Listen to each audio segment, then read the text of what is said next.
बोलो जयकारा बोल मेरे श्री गुरु महाराज की जय। सभी गुरुमुख प्रेमियों से सप्रेम जय सच्चिदानंद। संसार के अंदर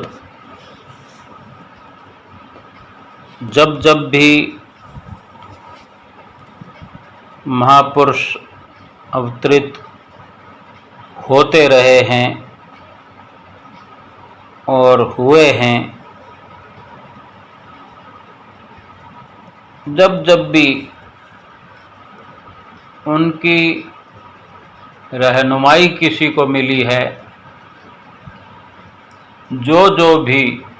परिपूर्ण संत महापुरुषों की शरण में गया है और उनसे शिक्षा प्राप्त की है, दीक्षा प्राप्त की है, नाम की बख्शिश पाई है, बड़े भाग उस जीव के रहे हैं। बड़ा भाग्यशाली वो जीव इस दुनिया में बनकर रहा है। और एक बार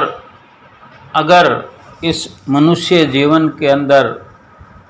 अपना कोई भाग्य जगा लेता है, भाग्यशाली का, सच्चे गुरुमुख का दर्जा पा लेता है, फिर चाहे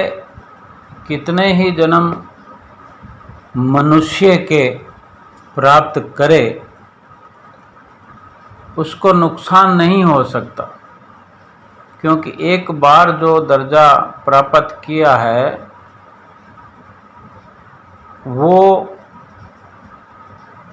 ऐसा पद है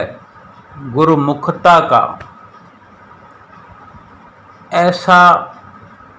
सफ़र है वो जो उस पद पर रहकर उस जीव ने, गुरुमुख ने किया। भक्ति पर चलने का जो अथक प्रयास जीवन के अंदर गुरुमुख का हुआ, वो इतना असर करता है, इतना लाभान्वित करता है जीव को कि फिर वो 84 लाख योनियों की तरफ तो जा ही नहीं सकता।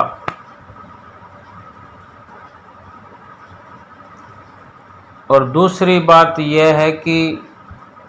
हम भले सोचते हों कि भी कभी भी कुछ भी हो सकता है, बेशक हो सकता है।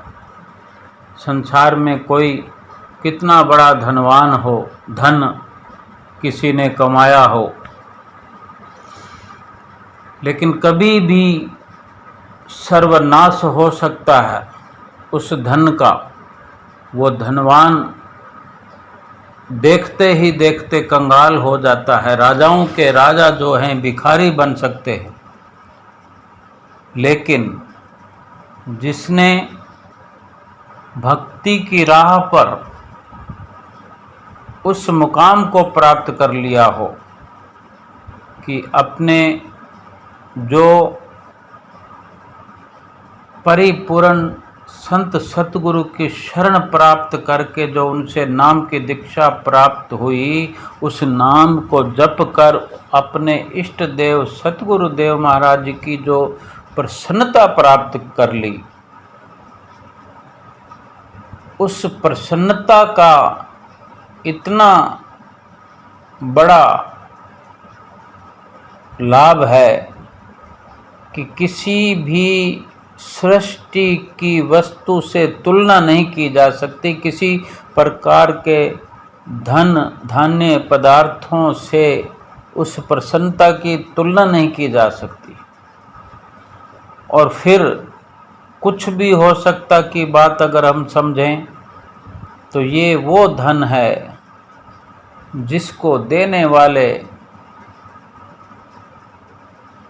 इस संसार के रचयिता हैं, वो हमारे बन चुके हैं, हम उनके बन चुके हैं। वो हमें फिर से कंगाल नहीं बनने दे सकते, यानी 84 लाख योनियों की कंगाली में हमें नहीं जाने देंगे। ये अटल विश्वास एक गुरुमुख रखता है अपने अंदर, अपने आप को उस विश्वास के दायरे में ही रखता है। ऐसे हमारे श्री गुरु महाराज जी हैं जो सदा नित्य अपने गुरुमुख प्रेमियों को श्री आनंदपुर दरबार में विराजमान होकर हर पल दर्शन देते हैं। वक्त वक्त पर अलग अलग जगह पहुंचकर भी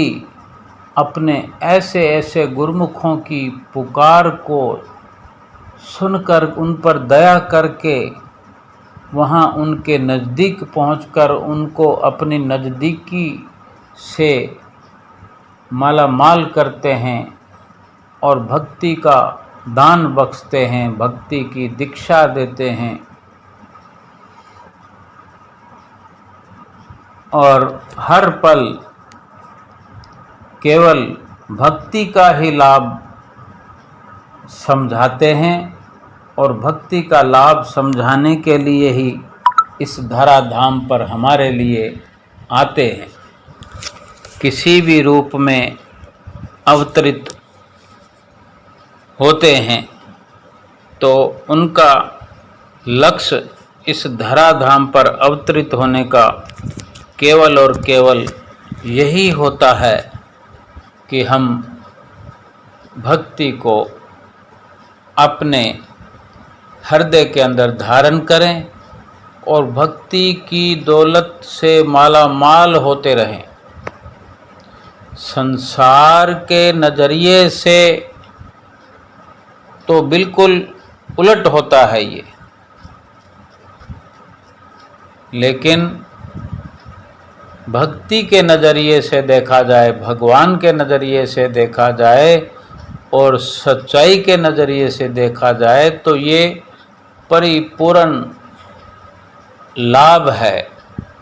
कि जिसने भक्ति की दौलत को प्राप्त कर लिया, भक्ति के धन को प्राप्त कर लिया, भक्ति के धन को कमाना सीख लिया, फिर संसार के कितने ही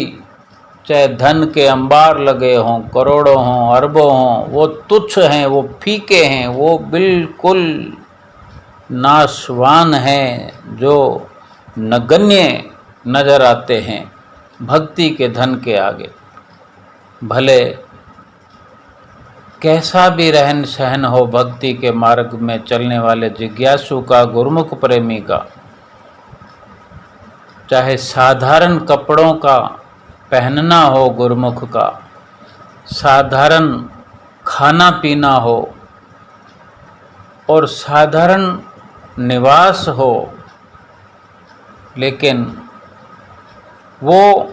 गुरुमुख कैसे विचलित हो सकता है, वो कैसे गुरुमुख हो सकता है जो भक्ति की दौलत को, भक्ति के धन को प्रदान करने वाले उस भगवान का उस गुरुमुख के अंदर निवास हो। वो कैसे गरीब कहा जा सकता है, निर्धन कहा जा सकता है, और कैसे वो दुखी हो सकता है जिसका सुख से भरपूर कर देने वाले परमेश्वर से रिश्ता हो, एकता हो, वो हर पल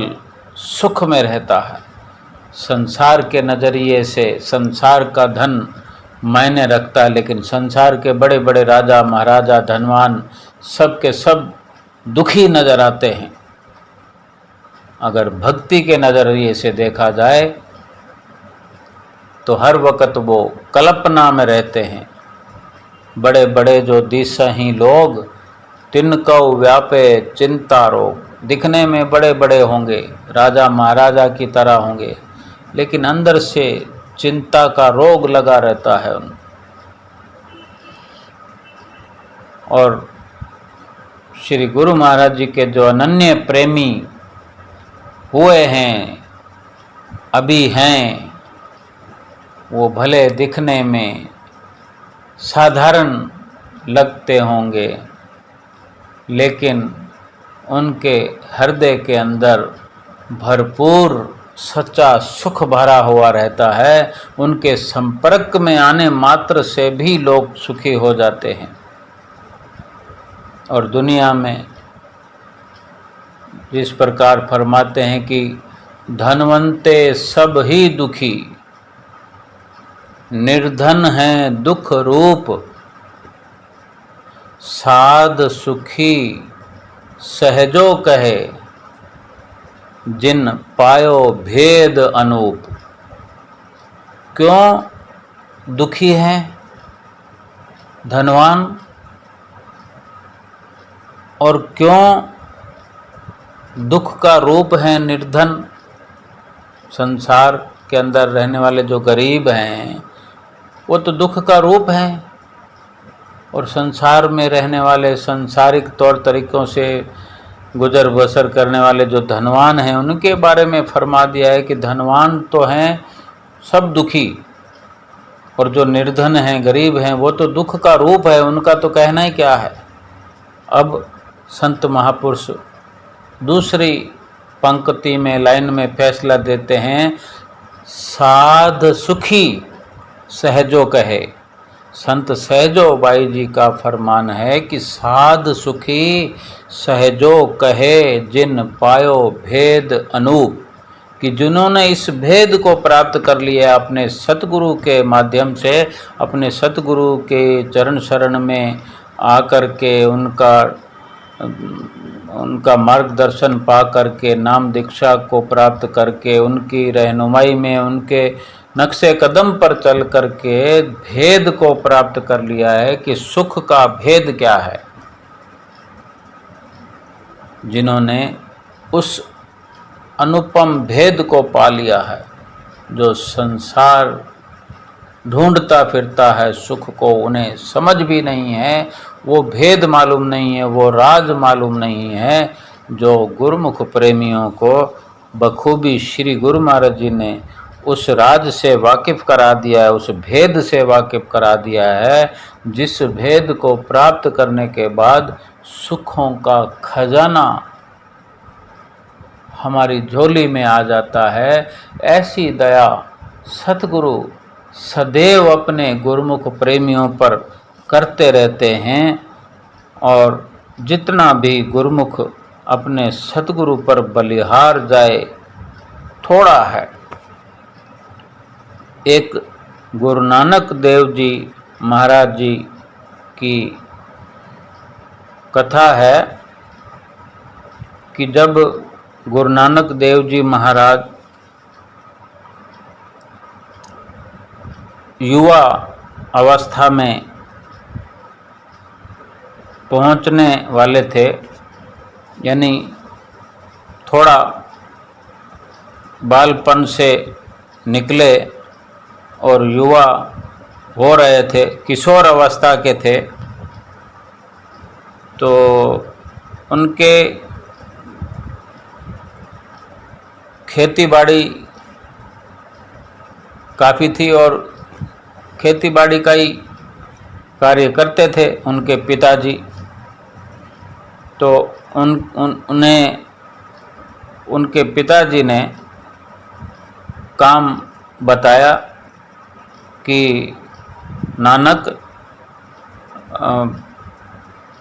आप खेत में जाकर फसलों की देखरेख कराओ। वहाँ पर उनको कार्य समझा कर भेजा, तो वे गुरु नानक देव जी जो बाल रूप की जो उस वक़्त उनका जो समय था, तो वो चले गए और वहाँ जाकर खेत में हर किसी का अपना नज़रिया होता है, तो वो अपने नज़रिए से प्राकृतिक जो सौंदर्य था वहाँ उस वक़्त हरे हरे खेत लहलहा रहे थे, तो वहाँ उस हरियाली को देखते हुए, उस वातावरण को, ठंडी ठंडी हवा को महसूस करते हुए, यानी उस सौंदर्य में लीन होते हुए अपने गुरु के ध्यान में लीन हो गए, गुरु महाराज के ध्यान में लीन हो गए और बड़ा अपना जो उनका स्वभाव था उसके स्वभाव के अनुसार जो भी वहाँ से गुजरता तो उनके स्वभाववश जो व्यवहार वो करते थे अपने स्वभाववश, उस स्वभाव के हिसाब से आने जाने वाले जो लोग थे वो काफ़ी हंसी उड़ा रहे थे, हंसते हुए जा रहे थे। वो निहारते उनको कि इस तरह हैरत करने वाली बात ही थी कि वहाँ जो भी चिड़ियाएँ उड़ाने के लिए उनके पिताजी ने भेजा था और चिड़ियाएँ जो खेत चुग रही है और आप ध्यान में उस वातावरण में अपने गुरु महाराज जी के चरणों में सुरती को लगा करके आनंदित हो रहे थे और उनको देखने वाले हंसी उड़ा रहे थे और मन में कुछ सोचते थे, कुछ कहते भी थे लोग कि बालक ये नानक जो है मूर्ख है। और इस प्रकार से वो देखते जाते और कुछ न कुछ बड़बड़ाते जाते। कोई कहता बुद्धू है, कोई कहता नानक की ये मूर्खता है कि कैसा बुद्धू है कि पिता ने तो खेत की रखवाली करने को भेजा है और ये चिड़ियों को भगा नहीं रहा और प्रसन्न मुद्रा में बैठा है मौन धारण करके, और फिर मौन टूटता भी है तो भी चिड़ियों को देखते हुए उनको भगाना तो दूर की बात और अपने मुख से क्या कहते हैं नानक की विचार करने वाली बात है कि नानक कहते हैं राम दी चिड़िया राम दा खेत चुग लो चिड़िया भर भर पेट। राम दी चिड़िया राम दा खेत चुग लो चिड़ियों भर भर पेट। अब इस तरह कहेंगे तो लोग आने जाने वाले तो हंसेंगे ही उन पर। ये संसार का नज़रिया है और ये एक भगवान का नज़रिया है। भगवान ने तो सबका ख्याल रखना है। वो भगवान थे, बाल रूप भगवान जो संत रूप में अवतरित हुए हैं गुरु नानक देव जी महाराज। तो ऐसा सब देख देख कर वहाँ से जा रहे थे लोग और खेत के अंदर सैकड़ों हजारों की तादाद में चिड़ियाएँ चुग रही थी। और क्या हुआ कि जो सब लोग देख रहे थे वो जा कर के गुरु नानक देव जी महाराज जी के पिताजी को शिकायत करते हैं कि आपने तो नानक को खेत की रखवाली करने के लिए भेजा है, वो तो चिड़ियाओं को निमंत्रण दे रहे हैं और बड़े प्रेम से